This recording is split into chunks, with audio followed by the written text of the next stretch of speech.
নমস্কার বন্ধুরা, welcome to my channel রূপকথারাতে আপনাকে স্বাগত। আশা করি সকলে ভালো আছেন এবং সুস্থ আছেন। আজ আপনাদের জন্য আমি নিয়ে এসেছি নতুন একটি গল্প, তাই ভিডিওটি সম্পূর্ণ দেখুন স্কিপ না করে। এবং চ্যানেলে যদি নতুন হয়ে থাকেন অবশ্যই চ্যানেলটিকে সাবস্ক্রাইব করে বেল আইকনটি প্রেস করে দিন। তাহলে চলুন আর দেরি না করে শুরু করা যাক আজকের গল্প। আমাদের আজকের গল্প শ্মশানের আতঙ্ক।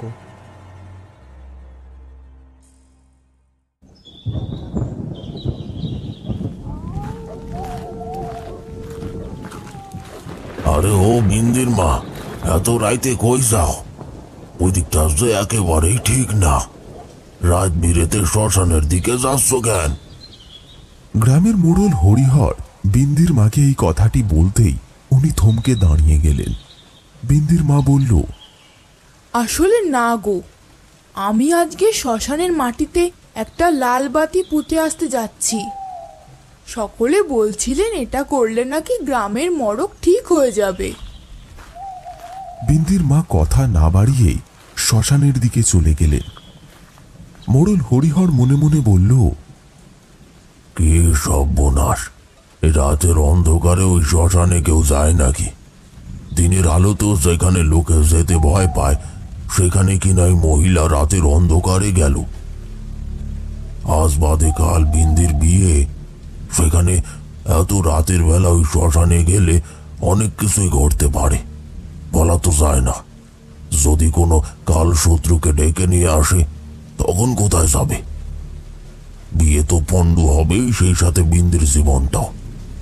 কথাগুলি বলতে বলতে হরিহর বাবু নিজের বাড়ির দিকে চলে এলেন। এরপরে বাড়িতে ঢুকে বললেন,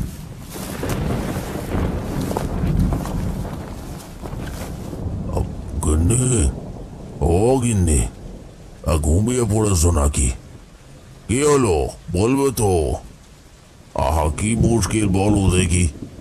আরে কতক্ষণে ঝড় বৃষ্টির মধ্যে বাইরে দাঁড়িয়ে থাকবো? হরিহর বাবুর স্ত্রী তড়িঘড়ি এসে দরজাখানা খুলে দিলেন। উনি ভিতরে ঢুকে ছাতিখানাকে লোহার শিকলের সাথে ঝুলিয়ে দিয়ে গামছাটা নিয়ে মাথাখানা মুছতে শুরু করলেন। তারপরে গিন্নিকে উদ্দেশ্য করে বললেন, জানো গিন্নি, আজকে একখানা কাণ্ড হয়েছে। বিন্দির মা দেখলাম একা একা ওই ন্যাড়া বামুনের শ্মশানের দিকে চলে যাচ্ছে। আমি কত করে বারণ করলুম, কিন্তু আমার কথা শুনলই না। সে কি গো, এত রাতের বেলা বিন্দির মা ওভাবে ন্যাড়া বামুনের শ্মশানের দিকে চলে গেল? এ কখনো হয়?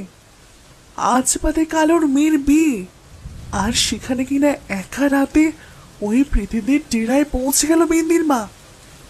আরে বাবা, তুমি বাধা দিলে না কেন? তোমার চোখের সামনে দিয়েও চলে গেল, অথচ তুমি ওকে আটকাতে পারলে না। এবার যদি বড় সড়ো কোনো একটা বিপদ হয়, তখন তুমি কি করবে?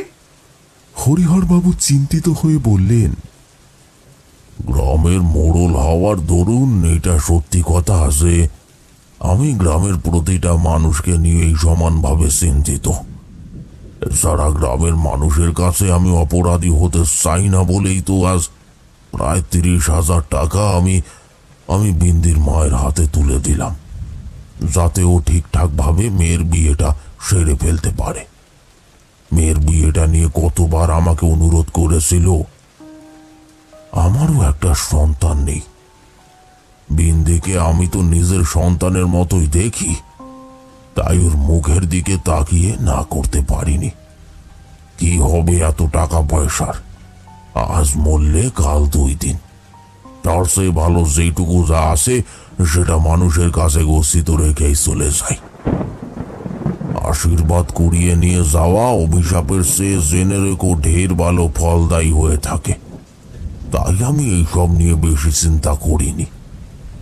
সে তো নয় বুঝলাম, কিন্তু বিন্দির মা আজকে নিশ্চিত কিছু একটা বাঁধাবে, না বাঁধিয়েও ফিরবে না। ওই শ্মশান প্রেতেদের ডেরা, তান্ত্রিকেরা পর্যন্ত রাতের অন্ধকারে ওই শ্মশানে সাধনা করতে ডরে যান। সেখানে ও একটা সাধারণ মেয়ে, এত রাতে একা একা কি করতে গেল সে? সেদিন বিন্দির মায়ের এমনভাবে গায়েব হয়ে যাওয়ার বিষয়টিকে নিয়ে সকলেই চিন্তিত হয়ে পড়েছিলেন। মোড়ল হরিহর মুখুজ্জে ও তার গিন্নির মধ্যেও বিষয়টা নিয়ে অনেক আলোচনা চলতে লাগলো। অনেক রাত পর্যন্ত এই আলোচনা চলল। তারপর সবকিছু শান্তির সাগরে ঢলে পড়ল।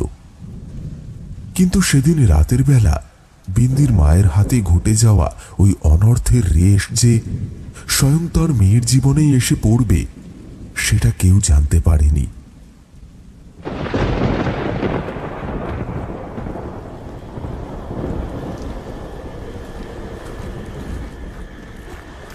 বিন্দির মা শ্মশানে পৌঁছলে দেখলেন চারিদিক কেমন নিস্তব্ধতার বেড়া জালে আবদ্ধ হয়ে পড়েছে। সেখানে কেউ নেই, একটা কাক পক্ষীও না। মাঝে মাঝে অন্ধকারের বুক চিরে পেঁচার কর্কশ সুর ভেসে আসছে কানে। সেটি কানের একেবারে পাশ ঘেঁষে আবার দূরে মিলিয়ে যাচ্ছে। বিন্দির মায়ের হাতে থাকা ওই লাল বস্ত্রের ধাগাটার বেড়ি হঠাৎ করেই খুলে গেল। পেঁচানো জিনিসটা কি করে এমনভাবে খুলে যেতে পারে সেটি তিনি কল্পনাও করতে পারলেন না। তিনি ওই জিনিসটির দিকে তাকিয়ে বললেন, এই ধাগাটা এইভাবে খুলে যেতে পারে কি করে? এটা তো আমি শক্ত করে পেঁচিয়ে নিয়ে এসেছিলাম, কিন্তু জটাধারী তান্ত্রিক বাবা তো আমাকে বারবার করে একটা কথা বলে দিয়েছিলেন। কি যেন বলেছিলেন উনি? হ্যাঁ, মনে পড়েছে। লাল ধাগাটাকে যদি অমাবস্যার রাতে তুই সাহসের সাথে গিয়ে ন্যাড়া বামুনের শ্মশানে পুঁতে রেখে আসতে পারিস, তাহলে জানবি তোদের পরিবারের উপর থেকে সব সংকট চিরকালের জন্য দূরীভূত হয়ে যাবে। কারণ এই ধাগার মধ্যে রয়েছে এমন এক শক্তি যেটি তোকে এবং তোর পরিবারকে সমস্ত রকমের বাধা বিপত্তি থেকে একেবারে দূরে সরিয়ে রাখবে।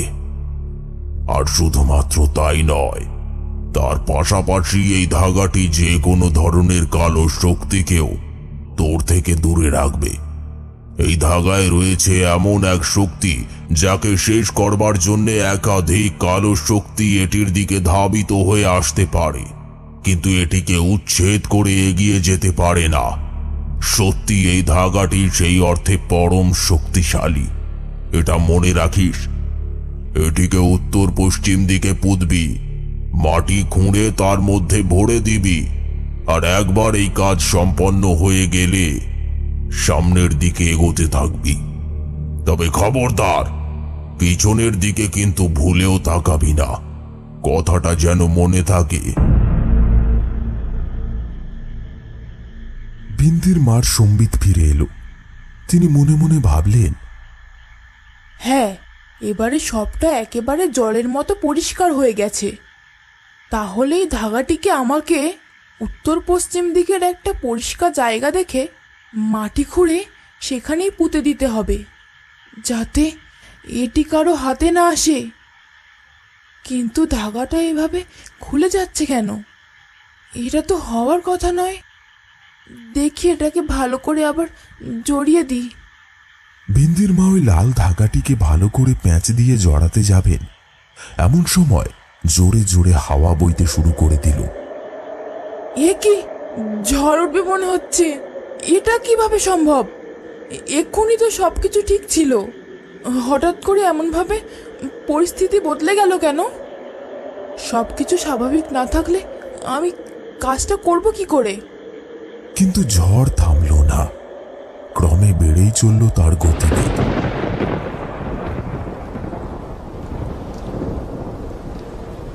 সেই দমকা হাওয়ার আন্দোলন সহ্য করা বিন্দির মায়ের পক্ষে সম্ভব হল না। তবুও তিনি নিজের মেয়ের সুরক্ষার জন্যে অনেক কষ্টে উত্তর পশ্চিম কোণের দিকে এগিয়ে গেলেন। এমন সময় একটা পেঁচা গাছের কোটর থেকে ডেকে উঠল। এই প্রবল হাওয়ার মধ্যেও ধীরে ধীরে মাটি খুঁড়তে লাগলেন তিনি। এরপরে সেটিকে এক নিঃশ্বাসে দম বন্ধ করে মাটির ভিতরে পুঁতে মাটি চাপা দিতে শুরু করলেন। যেভাবে পারলেন সেভাবেই সেটিকে মাটিতে চাপা দিয়ে দিলেন। তারপর পিছনের দিকে ফিরে সোজা শ্মশানের বাইরের দিকে আসতে থাকলেন। হঠাৎ কেউ যেন পিছন থেকে তার খুব কাছে এসে একটা দমকা হাওয়ার রেশ রেখে গেল। সেই হাওয়ার রেশ তার কানের খুব কাছ ঘেঁষে বেরিয়ে যেতে থমকে দাঁড়িয়ে পড়লেন তিনি।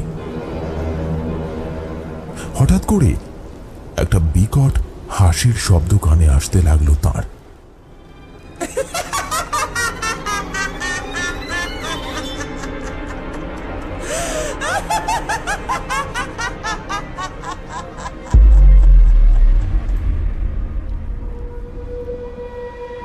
কিরে কমলা, ওভাবে ফিরে চলে যাচ্ছিস যে? একবার ফিরে তাকাবি না?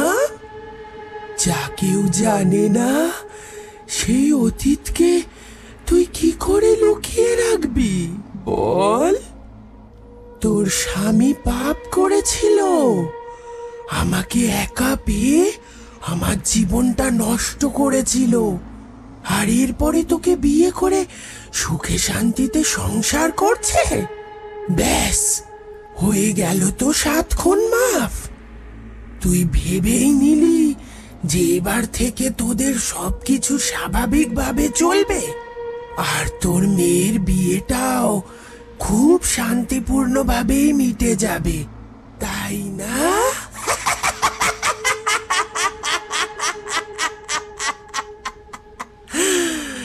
কোনোদিনও না। আমি থাকতে কোনোদিনও এই বিয়ে হতে পারে না, আমি হতে দেব না। তুই কাউকে না জানিয়ে আমাকে নাক পাশে বিদ্ধ করার জন্যে এখানে এসে এই শ্মশানে আমাকে বেঁধে রাখতে চাইছিস? কেউ সত্যিটা না জানলেও তুই তো সবটাই জানতিস বল। তাহলে তাহলে কিভাবে একটা মেয়ে হয়ে আর একটা মেয়ের জীবনের সর্বনাশ করতে পারলি তুই? কিভাবে পারলি বল, কিভাবে পারলি? বিন্দির মা এই ঝড়ের দাপটের আসল কারণ এবারে অনুধাবন করতে পারলেন। ওই প্রেতিনী যে তাঁর কাজ পণ্ড করার জন্য এমন মায়াজালের সৃষ্টি করেছে, এই বিষয়টি জানতেই তিনি নিজেকে সামলে নিয়ে সামনের দিকে এগিয়ে যেতে শুরু করলেন। কিন্তু কোনো লাভ হলো না। সামনের একটি উঁচু ঢিবির উপরে পা আটকে পড়ে গেলেন তিনি, আর নিজের শরীরটাকে উঠাতে গিয়ে পিছনে থাকা একটি পাথরের উপর ভর দিতেই সমস্ত পরিশ্রম বিনষ্ট হয়ে গেল। তিনি তান্ত্রিকের কথা ভুলে গেলেন। নিজের প্রাণ রক্ষা করবার তাগিদে তিনি বিধিকে অমান্য করলেন, আর তারপরেই ঘটল এক চরম অঘটন। সেই প্রেত কমলার একেবারে মুখের সামনে এসে উপস্থিত হলো। এরপরে সেই রক্ত মাখা মুখটাকে আরো কাছে নিয়ে এসে বলতে শুরু করলো, কিরে, যেটা পারবি না সেটা করতে যাস কেন? আমাকে আমার বদলাটা এবার চুপচাপ নিতে দে। অনেক তো হলো, আমিও তো সবটা হারিয়েছিলাম। তাই তুইও যদি নিজের চোখের সামনে নিজের স্বামী সন্তানকে এবার হারাতে দেখিস, তাহলে ক্ষতি কি? বিন্দির মা ভয়েতে একটা শব্দ মুখ থেকে বের করতে পারল না। এরপরে অনেক কষ্টে সাহস জুটিয়ে তারপরে বললেন, আমি তোমাকে কিছুতেই ভয় পাই না। তুমি আমার মেয়ের কোনো ক্ষতি করতে পারবে না, কোনো ক্ষতি না। তোমার তো প্রাণ চাই, শরীর চাই, তাহলে আমার শরীরটা নাও, আমি তো রয়েছি। আমার যদি এই বয়সে প্রাণ চলে যায় তবুও কোনো আফসোস থাকবে না, কিন্তু আমার মেয়ের জীবনটা শেষ করো না। আমি তোমার কাছে হাত জোড় করে বলছি, মিনতি করছি। কিন্তু এভাবে ওই প্রেতকে শান্ত করা গেল না। সে চিৎকার করতে থাকলো আর বলতে থাকলো, আমার নাম কামিনী। আমি যেই দিন মৃত্যুকে বরণ করতে বাধ্য হয়েছিলাম সেই দিন তোর এই দয়া, মায়া, মমতা কোথায় ছিল কমলা? সেদিন তো তুই আমাকে একটা অবলা নারী ভেবে মরতে দিয়ে চলে গিয়েছিলিস। একবারের জন্য পিছনের দিকে ফিরে দেখিসনি। তখন স্বামীর সুখ আর সোহাগ উপভোগ করার আশায় এখান থেকে পালিয়েছিলিস। আর এতকাল ধরে ওই জটাধারীর কাছ থেকে সুযোগ সুবিধা নিয়ে গেছিস। তন্ত্রের জালে জড়িয়ে সে আমাকে মুক্তি পেতে দেয়নি, না হলে আমি অনেক আগেই সবটা শেষ করে দিতাম। তুই সব থেকে বড় ভুল করে ফেলেছিস, একা একা এই জিনিসটাকে এখানে পুঁততে এসে। এটাই তোর সব থেকে বড় অপরাধ। আমি জানতাম এই কাজ তোর একার দ্বারা কখনোই সম্ভব হবে না, আর আমি সেই সুযোগটাকেই ভরপুর কাজে লাগিয়েছি। ওই জট লাল ধাগার সেই সুতোটাকে আমি খুলে দিয়েছি। এখন সেই জট আর নেই, সেই সুতো আলগা হয়ে গেছে। ফলে সেটি এখন আর কোনো প্রেতকে আটকে রাখতে পারবে না। ফলে আমিও মুক্ত হয়ে গেছি। বিন্দির মায়ের ঠোঁট কাঁপতে শুরু করলো, মাথা বেয়ে ঘাম ঝরে পড়তে শুরু করলো। এরপরে উনি কম্পমান স্বরে বললেন, তবে তবে কি জটাধারীও? তার ক্ষমতা ক্রমেই বৃদ্ধি পেতে শুরু করলো। সে নানান রকমের বিকট রূপ প্রদর্শন করতে লাগলো। আর তারপরে আবারও বিন্দির মায়ের একেবারে খুব কাছে এসে বলল, না নেই, ওটাকে আমি কখন সাবার করে দিয়ে এসেছি। এখন মাঠ একেবারে ফাঁকা, কেউ নেই, কোথাও নেই। এখন কেউ আমার পথে বাধা সৃষ্টি করতে পারবে না। এখন কেউ আর আমার কোনো ক্ষতিও করতে পারবে না। আমার পথে বাধা হতে যে আসবে তাকেই আমি একেবারে শেষ করে ফেলবো। আমি কোনো কাজ করতে পারিনি, কিন্তু এখন কি করবি বল? এবারে তোরা কি করবি? কোথায় গেল তোদের শক্তি?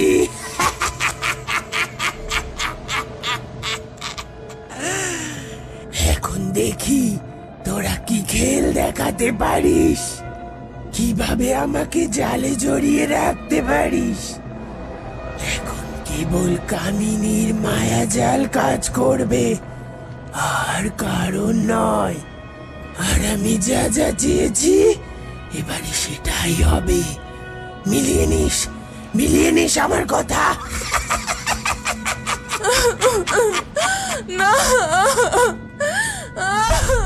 তার ওই কান্নার শব্দ বাতাসের আস্তরণ ভেদ করে অন্ধকারকে চূড়ামণি বানিয়ে কোথায় যেন গায়েব হয়ে যেতে শুরু করলো।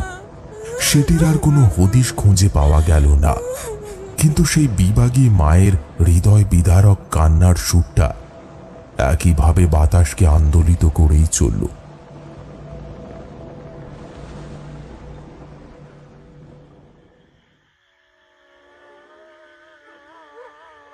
বিন্দির মা খালি হাতে বাড়ি ফিরে এলেন।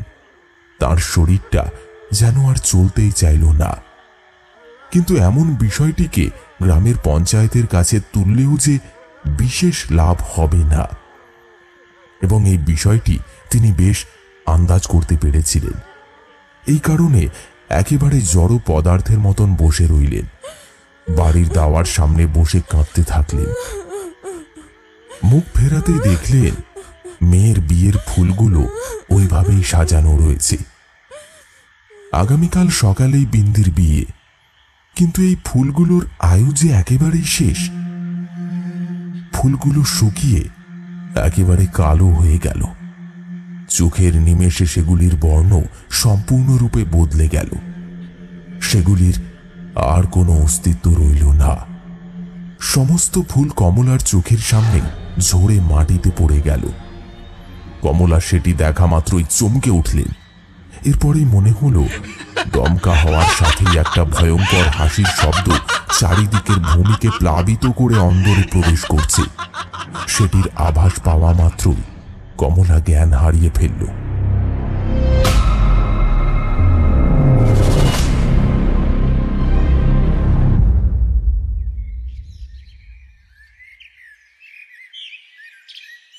পরের দিন ভোরে হঠাৎ করে একটা আর্তনাদে বিন্দির মায়ের জ্ঞান ফিরে এলো।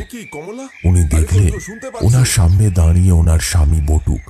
তিনি কমলাকে অমন অবস্থায় দেখার সাথে সাথেই বললেন, আমি জানতাম এরকমই যে কিছু একটা অনিষ্ট হবে, এটা আমি আগে থেকেই টের পেয়েছিলাম। আমি বারবার তোমাকে ওই শ্মশানের দিকে যেতে নিষেধ করেছিলাম, কিন্তু তুমি বললে তুমি নাকি সব বিপদের হাত থেকে আমাদের রক্ষা করবার জন্যই সেদিকে যাচ্ছ। এবারে যে বিপদটি ঘাড়ে চেপেছে তা এত সহজে নামবে না, এটা জেনে রেখো। কারণ এবারে ওই বিপদ তোমার মেয়েকেও নিজের সাথে করে নিয়ে যাবে। সে তোমার মেয়েকে শেষ করে ফেলবে। যার সুরক্ষার জন্য এত কষ্ট করলে, এত ঝক্কি পোয়ালে, সেই এবারে থাকবে না। বিন্দির মা চমকে উঠলেন, তারপরে বললেন, কেন? একে সর্বনাশ হলো আমার মেয়েটার। কি হয়েছে বিন্দির? আমাদের মেয়ে স্বাভাবিক নেই, আর ভয়ঙ্কর ভাবে আমাদের দিকে চেয়ে রয়েছে। বিড়বিড় করে কি সব কথা বলছে। মুখের ভাব একেবারে বদলে গিয়েছে। গায়ের রং একেবারে কালচে বর্ণ ধারণ করেছে। আর ওর চোখ দুটো একেবারে লাল টকটক করছে। জানি না কি হবে। মেয়েটাকে বাঁচাতে হবে কমলা, যে করেই হোক মেয়েটাকে রক্ষা করো, না হলে যে সবটা শেষ হয়ে যাবে। কমলা তড়ি ঘড়ি করে বিন্দির ঘরের দিকে এগিয়ে যায়। তারপরে বিন্দির দিকে চোখ পড়তেই সে দেখে বিন্দি বিকট ভাবে হাসছে। তার দিকে তাকিয়ে বলছে,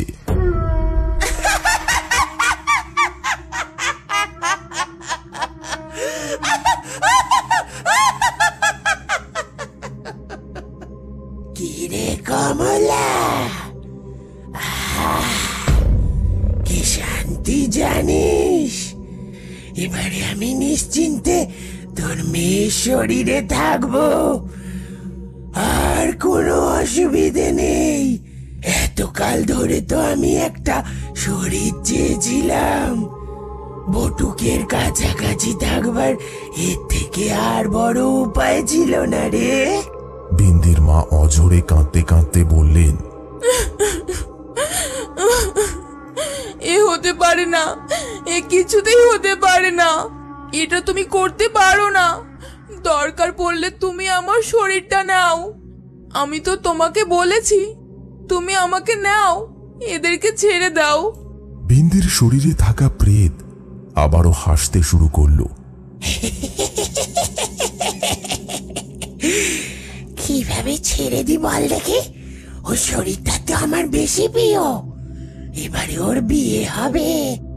মনে পড়ে বটুক, আমাকে বিয়ের প্রতিশ্রুতি দিয়ে তুই কিভাবে আমাকে একা রেখে চোরের মতো অন্ধকারে পালিয়ে এসেছিলিস, আর আমাকে মরতে ছেড়ে দিয়েছিলিস।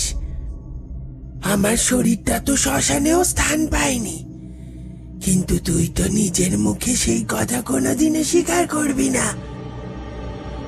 আর যদি তুই স্বীকার না করিস, তাহলে জেনে রাখিস আমি তোর মেয়ের শরীর ছেড়ে বাইরে বেরোবো না।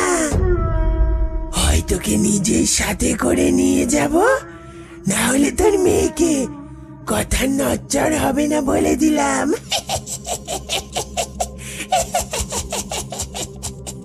মেয়ের এমন আচরণ দেখে বিন্দির চোখ বেয়ে জল গড়িয়ে পড়তে লাগলো। নিজের মেয়েকে প্রতিটি মুহূর্তে এভাবে শেষ হতে দেখে তার নিজের প্রাণটাও বিসর্জন দিয়ে দিতে ইচ্ছে করল। সে কাঁদতে কাঁদতে তার স্বামীকে উদ্দেশ্য করে বলল, আমি আর পারলাম না। আমি জানতাম এভাবেই সবটা শেষ হবে। এই জন্য বলেছিলাম কোনোদিনও কোনো পাপ করো না, কোনোদিনও কোনো মানুষের মনের মধ্যে ভালোবাসার আগুন জ্বালিয়ে তাকে একা ফেলে চলে আসতে নেই। বিশ্বাসঘাতকদের ঈশ্বর কোনোদিনও কোনো ক্ষমা করে না। তাদেরকে উনি কোনোদিনও ছেড়ে কথা বলে না। দুদিন আগে হোক বা দুদিন পরে, প্রত্যেককেই পাপের শাস্তি ভোগ করতে হয়। আজ তোমার পাপের শাস্তি ভোগ করছি আমি আর আমার নিষ্পাপ মেয়ে। এরপরেও তুমি বলবে তুমি কিচ্ছু করনি? বলো, কি হয়েছিল সেদিন? আমার দিব্যি রইল, না হলে তুমি আমার মরা মুখ দেখবে। কোন সত্যিকে আমাদের সকলের কাছ থেকে গোপন করে গিয়েছিলে তুমি? বটুকের চোখ বেয়ে জল গড়িয়ে পড়তে লাগলো। সে বলল, আমি পাপী। সত্যি আমি সেদিন অনেক বড় পাপ করেছিলাম। আমি কামিনীকে বিয়ের প্রতিশ্রুতি দিয়ে পালিয়ে গিয়েছিলাম। আমার বাবা তোমার সাথে আমার বিয়ে ঠিক করে দিয়েছিলেন। কামিনীর নিচু জাতের মেয়ে হওয়ায় তাকে বাবা ঘরে তুলতে দেননি। কিন্তু এখানেই শেষ নয়, আমি কামিনীর আসল সত্যিটা জেনে ফেলেছিলাম। বটুকের মুখ থেকে এই শব্দগুলি উচ্চারিত হওয়ার সাথে সাথে কামিনীর আত্মা গর্জন করে উঠল। মিথ্যে কথা বলবি না, তাহলে কিন্তু তোর মেয়েকে এখানেই শেষ করে দেব বটু। না না, মিথ্যে আমি বলবো না। আজকে আমি যা বলবো সবই সত্যি বলবো। সে তুই আমাকে যাই বলে ভয় দেখাস না কেন। ও কোনো সাধারণ মেয়ে ছিল না কমলা। ও তন্ত্র সাধনা করত। নিজের মনোবাঞ্ছাকে পূর্ণ করবার অভিপ্রায় নিয়ে ও বহু মানুষের ক্ষতি করেছিল। আমি নিজে ওকে শ্মশানে বসে নরমাংস ভক্ষণ করতে দেখেছিলাম।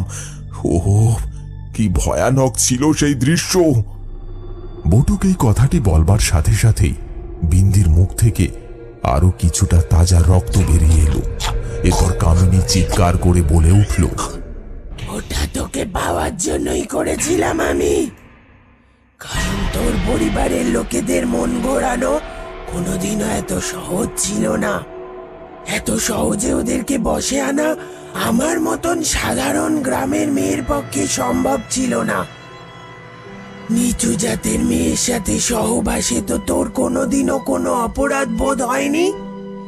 সেই সময় তো তুই দিব্যি আমার শরীরটাকে অস্ত্র বানিয়ে খেলে গিয়েছিলিস। মনে পড়ে তো সেই সব কথা? নাকি আবারও তোর মেয়ের টুটি চিপে বেশ কিছুটা রক্ত বের করালে বিশ্বাসটা বেড়ে যাবে? গন্ডিটা আরো মজবুত হবে। কি বলিস? কি বলিস মটক? দেখবি দেখবি আমি কি কি করতে পারি। বটুক হাত জোর করে কামিনীর কাছে ভিক্ষা চাইতে শুরু করলো। সে বলল, আমি জানি সবই আমারই ভুল। আর আমি আমার নিজের ভুলের জন্যই আজ শাস্তি ভোগ করতে বাধ্য হয়েছি। আমি জানতাম না আমি একটা তান্ত্রিকার সাথে সম্পর্ক গড়ে তুলছি। দৈহিক সুখ ভোগ তুইও করেছিস। সেদিন তোর লজ্জা আর ইজ্জতের বিষয়টি একবারের জন্য মনের অলিন্দে আঘাত করেনি। আজকে কেবল আমাকে দোষারোপ করে তুই নিজের দোষ ঢাকতে চাইছিস। আমি তোকে ঘৃণা করি। এগুলির কোনো সদর্থক অর্থ থাকতেই পারে না। এভাবে কোনো কিছুকে সত্য প্রমাণ করা যায় না, কোনোদিনও না, কোনো মূল্যেই না। কামিনীর প্রেত হাসতে শুরু করলো। খিল খিল করে হাসতে থাকলো সে। আর সেই সাথে বিন্দির নিঃশ্বাসটা ক্রমে বন্ধ হয়ে আসতে শুরু করলো। শ্বাস নিতে কষ্ট হতে থাকলে বিন্দি চিৎকার করে বলে উঠল, মা, আমার দমটা আটকে যাচ্ছে মা, আমাকে বাঁচাও, বাঁচাও আমাকে। বিন্দিকে এমন অসহায়ের মতো আর্তনাদ করতে দেখেও সেদিন কিছুই করতে পারলেন না তারা। কিন্তু এমন সময় সেই জটাধারী তান্ত্রিক রক্ত মাখা শরীরটা নিয়ে এসে সেখানে উপস্থিত হলেন। তাকে দেখে সকলেই চমকে উঠল। বিন্দির মা তাকে উদ্দেশ্য করে বলল, এ কি বাবা, আপনি এখানে এলেন কিভাবে? ও যে বলল আপনাকে শেষ করে দিয়ে এসেছে। জটাধারীকে শক্তিহীন করা এত সহজ নয়। আমি যে সংকল্প নিই সেটা আমি নিজের মৃত্যুর মধ্যে দিয়েও পূরণ করে থাকি। কেউ আমাকে নিজের পথ থেকে কোনোদিনও টলাতে পারেনি আর পারবেও না। আমি নিজের লক্ষ্যে সর্বদা অজেয় ছিলাম, আছি আর থাকব। সেখানে এই সামান্য প্রেতিনীর আর কতটুকু ক্ষমতা? ও আমাকে শেষ করে ফেলার জন্য সর্বোপরি চেষ্টা করেছিল। যত রকম ভাবে আমাকে আঘাত করা সম্ভব সবটা দিয়েই আঘাত করেছিল। হয়তো আমি শেষই হয়ে যেতাম, কিন্তু আমি একজন অঘরী। আমি শুদ্ধ মনে মহাদেবের তপস্যা করে চিরকাল ধরে পরম শক্তির সাগরে নৌকা বইয়েছি। সেখানে আমার সাধনা দ্বারা অধিকৃত শক্তিকে এত সহজে শেষ করে ফেলা এর মতো একজন তুচ্ছ কৃতিনীর দ্বারা সম্ভব নয়। মহাদেবের আশীর্বাদে আমি ফিরে এসেছি, তবে আমার হাতে বেশি সময় নেই। আমি মন্ত্র বলে এক বিশেষ কবচ নির্মাণ করেছি, সেটা বিন্দির হাতে পরিয়ে দে। কিন্তু এই অবস্থায় আমি কিভাবে ওর কাছে যেতে পারি বাবা? ও যে আমাকে নিজের কাছে ঘেঁষতেই দেবে না। সে বিষয়ে তুই নিশ্চিন্তে থাক, তবে একটা কথা সবসময় মাথায় রাখিস, তোকে এইবারে এই ধাগাটি তোর মেয়ের শরীরে পড়াতে হবে। ধাগা পড়ানো হয়ে গেলেই ওর শক্তি মানে কামিনীর শক্তি ধীরে ধীরে ক্ষয় হতে থাকবে। তবে যাওয়ার আগে মানে তোর মেয়ের শরীর ত্যাগ করার পূর্বে ও কারুর না কারুর আত্মাকে নিজের সাথে করে নিয়ে যাবে। সেটা এখানে উপস্থিত যে কেউ হতে পারে। আমি আমার শেষ সম্বলটুকু দিয়ে এই কবচকে প্রস্তুত করেছি। এরপরে কি ঘটবে সেটি আমি জানি না। এমনটাও হতে পারে যে এক নিমেষে সবটা শেষ হয়ে গেল। তাই তুই যা করবি খুব সাবধানে করবি কমলা। এর মধ্যে মন্ত্রের শক্তি রয়েছে, তাই এটিকে উপেক্ষা করতে পারবে না ওই কামিনী। ওর প্রতিশোধ স্পৃহা এক্ষেত্রে কাজ করবে না। যা, এবারে তুই তোর গন্তব্যের দিকে এগিয়ে যা। কমলা নিজের জীবনের মায়া না করে বিন্দির দিকে এগিয়ে যেতে থাকল। এরপরে বিন্দির হাতে সেটিকে পরিয়ে দিতে ওর ভিতরে ঝিমিয়ে থাকা কামিনীর আত্মা পুনরায় শক্তি সঞ্চয় করে জেগে উঠল।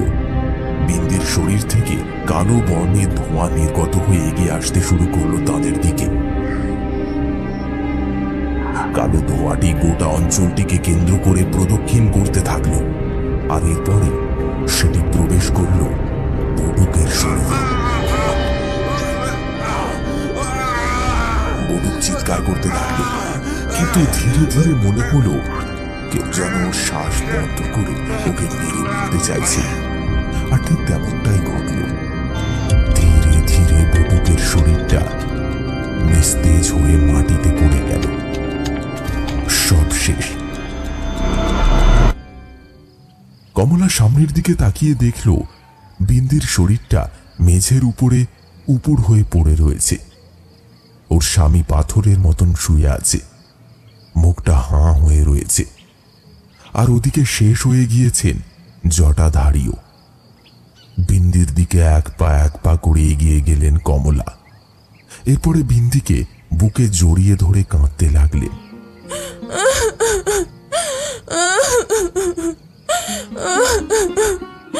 কেউ তো রইল না, আর কাকে নিয়ে বাঁচবো আমি? সবাই তো আমার চোখের সামনে শেষ হয়ে গেল। আমার তো বেঁচে থাকার আর কোনো উদ্দেশ্য রইল না। কমলার চোখের জলের ফোঁটাগুলি বিন্দির মুখের উপর টপ টপ করে পড়তেই ধীরে ধীরে চোখটা খুলল বিন্দি, আর বলে উঠল, মা, আমি ঠিক আছি গো।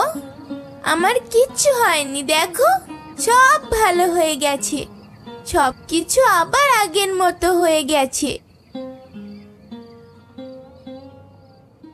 সেদিন বিন্দিকে ফিরে পেয়ে কমলা ওকে বুকে জড়িয়ে ধরে অনেক কেঁদেছিল। কিন্তু বিন্দির মনির গাঢ় লাল রঙের দিকে কেউ চেয়ে দেখেনি। কারণ কামিনী ওই বিষয়টিকে যে সকলের আড়ালেই রেখে দিয়েছিল। সকলকেও শেষ করলেও সে যে বিন্দির শরীর ত্যাগ করেনি এ কথা কেউই জানত না। যে সুখ সে বেঁচে থেকে ভোগ করে আসতে পারেনি, সেই সুখ সে বিন্দির বৈবাহিক জীবনে থেকে পেতে চেয়েছিল। তাই সবার অলক্ষ্যে থেকে যাওয়া এই বিভীষিকার চিত্রটা যে আরো ভয়ঙ্করভাবে ফুটে উঠতে চলেছিল, সেটির হদিশ কেউ পাননি, কমলাও নয়। আমরা ভাবি পাপীরা শাস্তি পেয়ে গেলেই হয়তো তাদের পাপ ধুয়ে যায়, কিন্তু তাদের করা পাপের রেশটা থেকেই যায়, যা অন্য কাউকে নিজের জীবনের বিনিময়ে এইভাবে বহন করে নিয়ে যেতে হয়। কামিনীর অন্তরের সেই পৈশাচিক হাসির সুরটা কারুর কানে না বাজলেও প্রকৃতির কোলে ঠিকই সাড়া ফেলে গিয়েছিল।